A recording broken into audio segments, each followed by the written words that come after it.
Herzlich willkommen in der Aquarellschule Ella de Fee. Ich bin Kerstin und wir malen heute einen Winterweg in einer Winterlandschaft.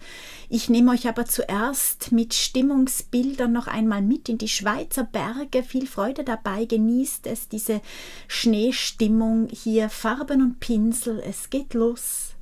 Ja, heute zusammen. Gerade darf ich in der wunderschönen Schweiz Ferien machen. In den Bergen hier bei diesen urigen Riesen, dem vielen Schnee und dem herrlich blauen Himmel während dem Sonnenschein, während vieler Sonnenstunden pro Tag. Und ja, ich genieße wirklich jede Minute mit meiner lieben Familie. Ich freue mich, dass ich im Jahr 2024 hoffentlich wieder viele, viele Bilder mit euch malen darf. Und ich wünsche euch ganz, ganz, ganz schöne Tage jetzt während der 12 heiligen Nächte, der Rauhnächte, und wünsche euch für das Jahr 2024, dass eure Pläne, alles, was ihr euch vorgenommen habt, in Erfüllung gehen, dass ihr es schafft, das alles durchzuziehen, was ihr möchtet, was ihr euch für euch selber vorgenommen habt, wie gesagt, und ja, dass ihr Freude habt bei allem Tun und auch bei den Dingen, die man so muss im Leben, dass einfach, ja, dass es immer Freude macht, dass es immer voller Freude ist, mit Freude erfüllt und durchlebt. Ich wünsche euch alles, alles Gute und bis bald beim Malen. Ja, die Schweizer Berge, das ist sicher eine Herzangelegenheit von mir, also einer meiner Lieblingsorte, vielleicht der Lieblingsort überhaupt. Ja, für mich haben diese beständigen Riesen etwas sehr Beruhigendes, etwas, das öffnet mir das Herz. Also ich fühle mich hier einfach ganz, ganz fest zu Hause, sehr, sehr wohl und meistens recht glücklich in diesem wunderschönen Blau, in dieser Größe, in dieser Standfestigkeit, in dieser künstlerischen Art auch der Häuser hier jetzt, gerade speziell im Engadin. Das ist überhaupt eines meiner Lieblingstäler mit dem Wahrzeichen, dem Schloss Tarasp im Unterengadin. Ja, und hier seht ihr, wie der Schnee glitzert. Das ist unglaublich. Ja, jetzt geht's los. Wir malen gemeinsam das Winterbild. Wir haben unser Aquarellpapier, hier die Farben und die Pinsel. Die Materialien findet ihr aber noch einmal unten in der Box. Optional könnt ihr auch ein Kobaltblau verwenden, zusammen mit dem Ultramarinblau. Das macht es noch ein bisschen sonniger, das Ganze. Ja, wir feuchten die obere Hälfte des Blattes an, also nicht alles, sondern wirklich nur den oberen Teil, ein bisschen oberhalb der Mitte starten, gegen oben hin zu den Ecken hin, also nur den Himmelsbereich anfeuchten.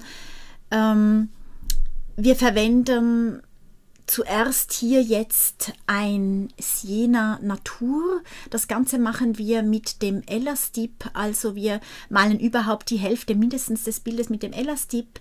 Den findet ihr in meinem Shop unter www.elladefee.com. Nun mit Sienna Natur starten wir im Himmelsbereich. Sienna Natur ist nicht ganz gelb, hat etwas Gedämpftes, aber trotzdem sehr warmes und eignet sich für Winterhimmel sehr, sehr gut, sehr, sehr schön. Ist auch nicht so aufdringlich, macht einen Himmel teilweise sehr hell, aber doch so ein bisschen neblig zum Horizont hin. Also es ist eine ideale Farbe für dieses Bild hier jetzt gerade im Speziellen. Ja, nun kommt Ultramarinblau dazu, relativ intensiv. Ich habe hier französisches Ultramarinblau, aber es geht jede Art von Ultramarinblau, Ultramarinfeinst, normales Ultramarinblau, was ein bisschen dunkler ist. Also ihr könnt wirklich jedes Ultramarinblau verwenden und es wirkt sehr schön hier im Winterhimmel. Wenn ihr wollt, könnt ihr dazu noch ein bisschen Kobaltblau mischen. Das macht einfach noch geht noch einen Tick ins Gelbliche, gerade wie ihr möchtet. Also ich lasse es jetzt hier mal so, aber ja, habe es ein wenig verblendet, gelb und blau. Und hier jetzt die Mischung aus Ultramarinblau und Alizarin Karmesin. in Wolken getupft und ihr seht, wie das sofort auseinander rinnt, wie es läuft. Und unbedingt naturtrocknen lassen, also nicht föhnen, sondern die Farbe wirken lassen. Ihr seht, es geht auseinander, es bewegt sich, es entsteht etwas im Himmel, Bewegung. Hier nochmal die kleine Information, den Elastip findet ihr in meinem Shop unter www.elladefe.com und schon geht es weiter. Wir feuchten den nächsten Bereich, also nur einen kleinen Bereich unseres Blattes an und den grundieren wir einfach sehr verdünnt mit dem schon vorbereiteten Violett des Himmels. Also ihr wirklich bitte nicht dick auftragen, es ist nur, dass der Schnee, der da in der Ferne liegt, nicht komplett weiß ist. Denn weiß in einer so großen Fläche in einem Bild würde sehr komisch daherkommen, würde fast unnatürlich wirken, fast wie leerer Raum. Sobald ihr es aber schattiert, diesen Schnee in der Ferne, haben wir hier Bewegung, haben wir hier haptische Fläche. Also unbedingt ein bisschen kolorieren, eben ganz, ganz zart und dann komplett trocknen lassen das Ganze. Es ist jetzt komplett trocken, dass es auf der rechten Seite ein bisschen hineingelaufen ist, macht nichts. Ich mische mir nochmal ein Violett aus Alizarin, Karmesin und Ultramarinblau und ziehe einen Horizont ins Bild. Also da, wo Weiß und Gelb im Übergang sind, dort mache ich eine entfernte Waldgrenze, Baumreihe. Ja, etwas einfach, was da in der Ferne liegt, etwas violett diffuses, etwa in der Intensität wie das Violett im Himmel. Man kann auch noch ein bisschen Ultramarinblau dazu mischen im unteren Bereich und schon haben wir einen Horizont, der das Auge fängt, weil über diesem Violett das Gelb liegt und Gelb und Violett komplementär zueinander stehen, haben wir hier also diese Intensität, diese Leidenschaft in der Farbe. Nun nehmen wir ein festes Papier und malen uns Feldabgrenzungen in diesen entfernten Bereich. Das macht einfach das Bild noch mal ein bisschen tiefer. Man sieht dann noch mehr, aha, da liegt wirklich einiges dazwischen. Und ihr seht, ich mache es nicht, wie soll ich sagen, ich ziehe diese Feldgrenzen so ein bisschen schräg ins Bild, sodass ich Tiefe bekomme. Ich verbinde es auch nochmal mit dem Untergrund, sodass sie nicht zu hart wirken. Das Ganze mache ich mit dem Elastip. Ich mache Gras oder Büsche oder vielleicht ist es auch teilweise mal ein Feldrand aus Steinen. Und sobald ich das gut angelegt habe, muss ich es wieder komplett trocknen lassen. Komplett. Denn nun kommt der Baum ins Bild. Gemischt aus einem Umbra gebrannt mit Ultramarinblau. Das gibt so eine graubraune, winterliche Rindenfarbe und ich nehme einen Nova Synthetics Nummer 3 von Da Vinci und ziehe mir den ersten Baum auf der linken Seite ins Bild. Wenn ihr Rechtshänder seid, könnt ihr auch rechts anfangen, dass ihr euch nicht selber die Bäume verschmiert. Ich starte immer natürlich links, weil ich Rechtshänderin bin.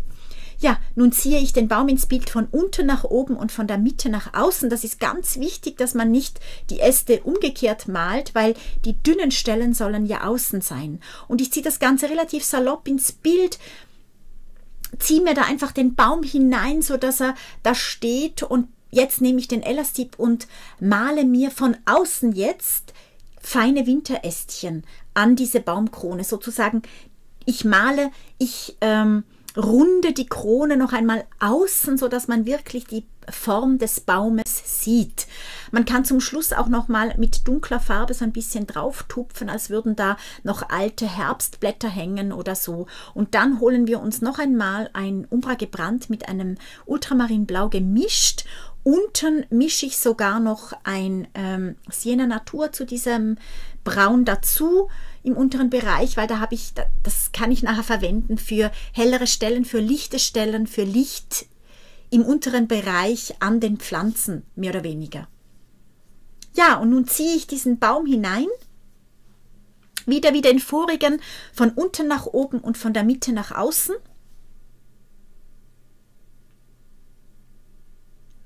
einfach salopp ins Bild gezogen. Wenn mal ein Ast nicht ganz passt, macht es auch nichts.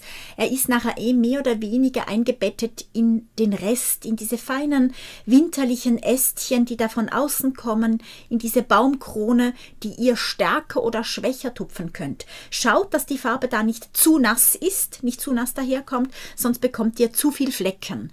Je trockener die Farbe des Pinsels, desto länger dauert es, dass man überhaupt etwas sieht, weil es sehr zart und fein ist, aber desto schöner und kleiner und feiner werden diese winterlichen Baumkronenäste. Das sind ja wirklich diese zartesten Spitzen, die da nach außen kommen. Die malen wir mit diesem Elastip, weil man sonst einfach sehr viele kleine Ästchen malen müsste. In die noch feuchte Rinde streue ich jetzt Salz, einfach für eine Rindenstruktur.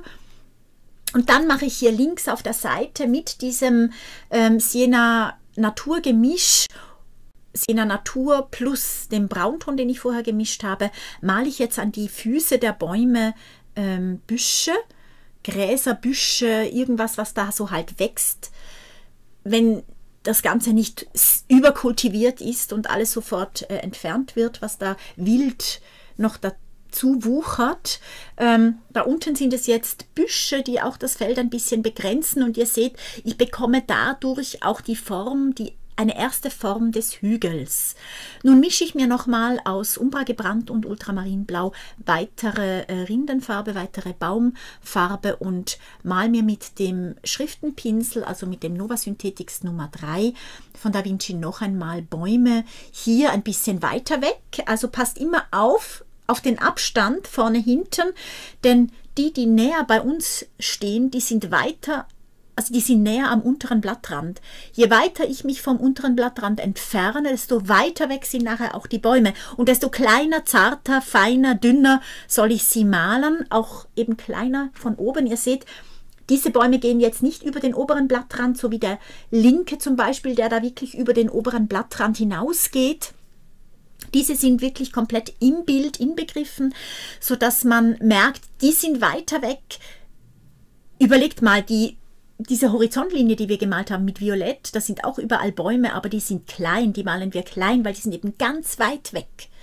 Deswegen achtet darauf, wegen vorne und hinten, wegen der Perspektive, dass ihr, je weiter weg die Bäume sind, desto kleiner sind sie, desto dünner sind sie, ja, und je weiter nach vorne ihr die Bäume malen möchtet, desto näher sollen sie am unteren Blattrand sein und desto dicker, größer, breiter, wuchtiger, auch intensiver in der Farbe sollen die Bäume sein.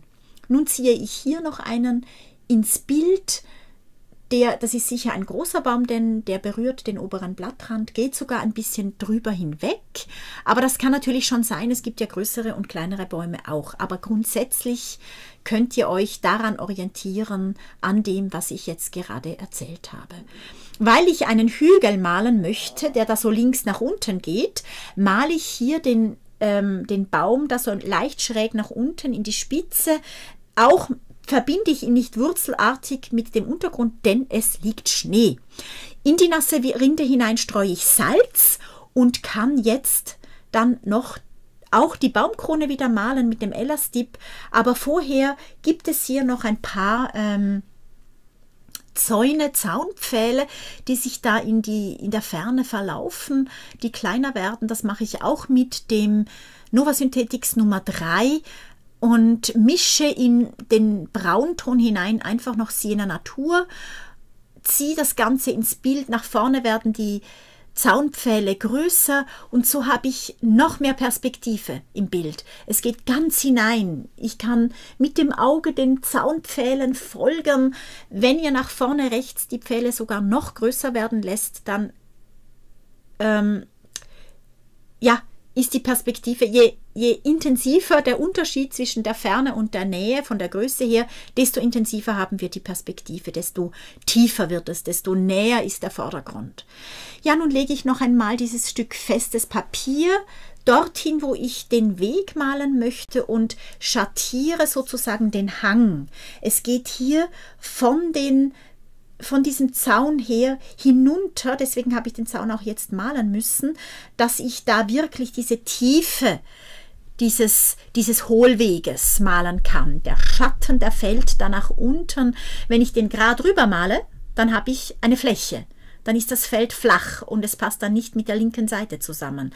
Male ich aber diesen Schatten so nach unten hin zu meiner festeren Karte, die ich da hinhalte, sofort habe ich da diesen Hohlweg, dieses Tiefe. Und ihr seht, jetzt habe ich da die Spuren gemalt in den Schnee. Das ist jetzt wirklich der Weg und da male ich so eine kleine Kuppe. Nach links hinüber geht es wieder hinauf zu den Bäumen hin. Also dadurch, dass man da diese Bewegung hineinbringt, bekommt man Tiefe, bekommt man Hohlwege oder Kuppen oder ja, man kann Flächen spannen oder eine Mulde malen. Also da hat man so viele Möglichkeiten, gerade mit diesem Schatten, den wir da malen. Und ihr seht, außer den Bäumen male ich das Ganze immer mit dem Elastip. Das ist sehr praktisch, weil der funktioniert eigentlich meistens. Den kann ich zum Binden nehmen, den kann ich zum Akzentuieren nehmen. Also er ist einfach ein genialer Pinsel, das muss ich einfach immer wieder sagen, weil ich mich täglich darüber freue. Und ja, ich bin einfach sehr froh, dass ich ihn habe und dass das jetzt so toll geht und ich ihn in die ganze Welt verschicken kann. Ja, deswegen hier jetzt auch wieder bei der Baumkrone, da male ich jetzt noch die feinen Ästchen von diesem großen Baum hier rechts. Der ist sehr dunkel, das ist ein wirklich, vielleicht, ja, was könnte es sein? Eine Buche vielleicht, könnte ich mir vorstellen, oder eine junge Linde, das könnte es auch sein. Mit der Mischung Braun und Sienna Natur male ich noch so ein paar lichte, goldene, goldgelbe Effekte ins Bild, Stellen ins Bild, dass es einfach noch ein bisschen sonniger wird, das Ganze. Und hier vorne rechts merke ich gerade, brauche ich noch eine dunkle Stelle, denn oben links im Himmel habe ich auch recht intensiv dunkel. Aus dem Grund muss ich eine ausgeglichene Geschichte malen, dass die Harmonie im Bild stimmt. Auch weil der rechte Baum sehr intensiv dunkel geworden ist, muss ich hier den Schnee rechts vorne noch ein bisschen abdunkeln, einfach mit der Mischung aus Ultramarinblau und Alizarin Karmesin. Ihr könnt auch Kobaltblau dazu mischen und schon haben wir dieses Violett, was da vorne sehr dunkel macht. Und ja, ihr seht, je dunkler ich jetzt werde, desto besser passt dieser rechte Baum ins Bild, desto besser passt er dazu und fällt nicht mehr durch seine Intensität an Dunkelheit aus dem Bild heraus. Also da muss man immer wieder schauen, wie kriege ich das Bild harmonisch? Wie wird es ein Ganzes? Macht immer wieder einen Schritt zurück. Vielleicht habt ihr mal mehr oder weniger Farbe als ich genommen und braucht deswegen mehr oder weniger Dunkelheit. Nun hoffe ich, es hat euch gefallen. Ich freue mich auf viele weitere Bilder mit euch. Bitte vergesst nicht, meinen Kanal zu abonnieren, dass ihr immer wieder informiert werdet, wenn ich jede Woche ein Video einstelle. Ich wünsche euch alles Gute und bis bald. Tschüss!